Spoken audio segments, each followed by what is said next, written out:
High বন্ধুরা, বেলা বাজে 12:30। দুষ্টুকে doctor দেখানো হয়ে গেছে, আমারও ডাক্তার দেখানো হয়ে গেছে। এবার দুষ্টুকে কিছু টিফিন খাইয়ে নিচ্ছে, কেন দুষ্টুর টেস্ট বাকি রয়েছে। সেই কারণে ডাক্তাররা বললো যে কিছু খাইয়ে নিয়ে আসতে। তো বাইরে বেরিয়েছে, কফি আর প্যাটিস খাবেও।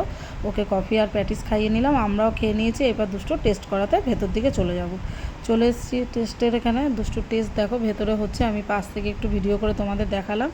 চলো এবার আস্তে আস্তে বিকেল হয়ে গেছে, প্রায় 5টার মতো বাজে।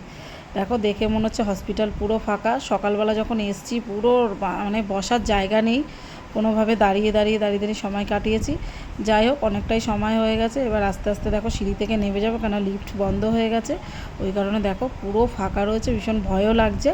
যাই হোক, ভয়ের কোনো ব্যাপার নেই, আস্তে আস্তে আমরা সিঁড়ি থেকে নেমেই গেছি।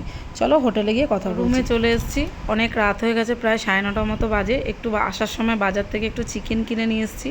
আর শরীর ভীষণ টায়ার্ড লাগছে, একবার এই বিল্ডিং একবার ওই বিল্ডিং করে, বিশ্বাস করো শরীরটা একদম ভালো লাগছে না।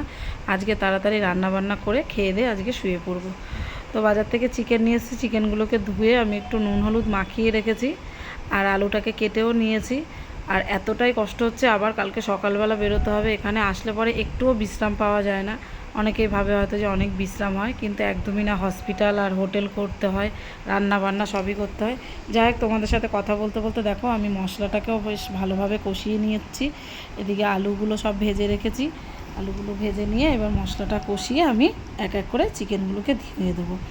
চিকেনটাকেও ধুয়ে ম্যারিনেট করে রেখে দিয়েছিলাম ঢাকা দিয়ে। তো যাই হোক, আজকের মতো ভিডিওটা এখানে শেষ করছি।